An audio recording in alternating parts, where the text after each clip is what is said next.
Hello to everyone.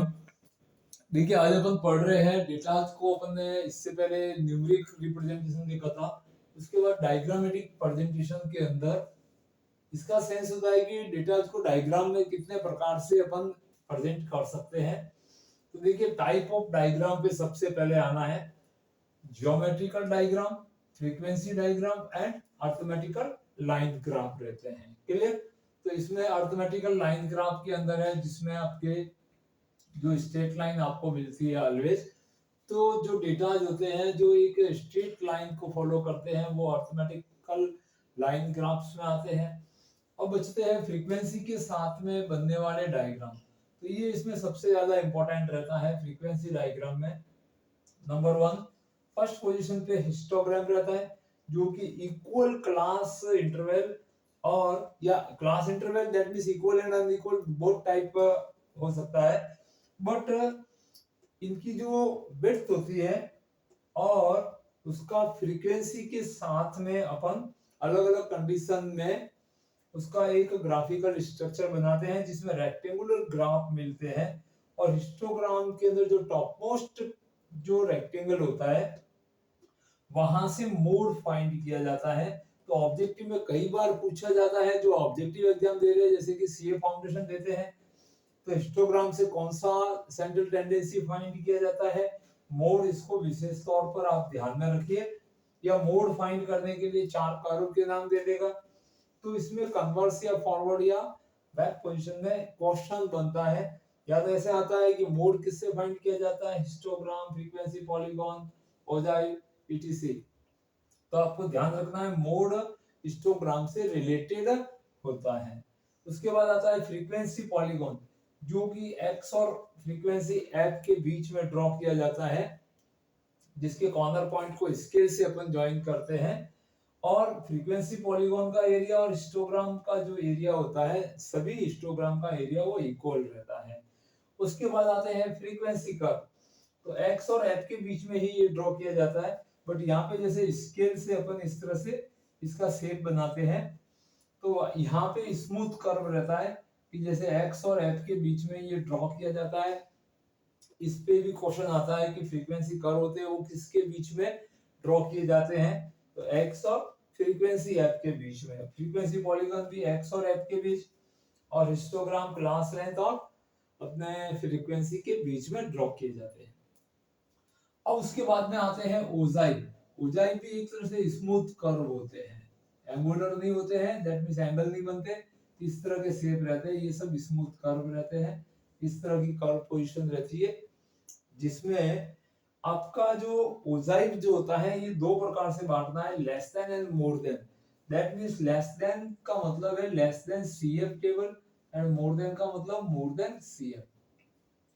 तो ये जो हिस्टोग्राम अपने ओजाइव जो होते हैं वो, इसका ध्यान रहे, ये किसके बीच में ड्रॉ किया जाता है, एक्स और CF value, that means cumulative frequency and data x के बीच में ड्रॉ किया जाता है। लेस देन सीएफ बना के भी कर सकते हैं और मोर देन से भी कर सकते हैं। और दोनों कर्व, जैसे मान लीजिए कि ये आपका लेस देन है और ये मोर देन हो जाएगा, ये दोनों जहां पे मिलते हैं तो इनका इंटरसेक्ट पॉइंट जो होता है वो एक्स एक्सिस पे आपको एज ए मीडियन होता है। दैट मींस ओजाइन से आपको मीडियन फाइंड आउट की जाती है। इसके ऊपर भी क्वेश्चन आता है। ये ओजाई की प्रॉपर्टी है, less than CF and more than CF दो प्रकार के होते हैं और इनसे मीडियन को फाइंड की जाती है। मीडियन कहाँ एग्जिस्ट करती है, दोनों ही प्रकार के जो कर्व होते हैं उनका इंटरसेक्ट पॉइंट और उससे एक परपेंडिकुलर एक्स एक्सिस पे जो इसका वैल्यू रहता है, ये एक्स एक्सिस की जो लेंथ होती है यही मीडियन होती है। और वाई एक्सिस पे ये मान लीजिए यहाँ पे इस पॉइंट पे इंटरसेक्ट कर रही है, तो ये अप्रोक्सी m/2 वैल्यू पे कट करती है वाई पे और एक्स एक्सिस पे मीडियन पे करती है। वेरी इंपॉर्टेंट ओजाइव होते हैं।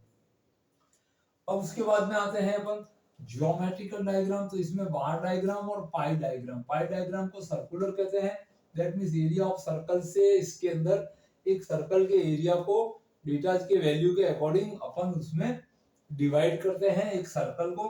तो इसमें आपको ध्यान रहे 360 डिग्री उसके सेंटर पर टोटल एंगल होता है, दैट मींस 3 डिग्री से प्रत्येक डेटा के लिए इसमें एंगल फाइंड की जाती है, ये ध्यान रखना है। ए इन डिग्री फाइंड किया जाता है, उसके लिए एक फॉर्मूला रहता है जिसको अपन इस तरह से भी समझ सकते हैं कि angle in degree is equal to data x upon sum of all data multiply by 360 degree. तो यहाँ से प्रत्येक एंगल मिल जाता है और सभी डेटा के एंगल उनके न्यूमेरिक वैल्यू के अकॉर्डिंग ड्रॉ करते हैं एक सर्कल के अंदर। तब अपन जो डायग्राम बनता है, सर्कुलर ग्राफ भी कह सकते हैं, सर्कुलर डायग्राम या इसको पाई डायग्राम भी कहते हैं। दूसरे होते हैं बार डायग्राम। तो ये भी रेक्टेंगुलर होते हैं बट ये सेम इक्वल डिस्टेंस के ऊपर बने रहते हैं। ये वन डायमेंशन से किसी एक वेरिएबल को इंडिकेट कर सकते हैं, जैसे कि हाइट या वेट में से दोनों में से किसी एक को बता सकते हैं, हाइट का और वेट का। अब बार डायग्राम के टाइप बहुत सारे होते हैं, जिनमें से कुछ प्रमुख होते हैं सिंपल बार, ये इंडिविजुअल होते हैं। मल्टीपल बार कंपैरेटिव रहते हैं कि जैसे हाइट और वेट दोनों को लेना है तो दोनों डायग्राम, दोनों के बार ग्राफ एक ही पेपर में आप लोग बनाए जाते हैं। सब डिवाइडेड होते हैं, डिवाइडेड होते हैं। तो इस तरह से बहुत प्रकार के जो बार डायग्राम आपके पास में होते हैं।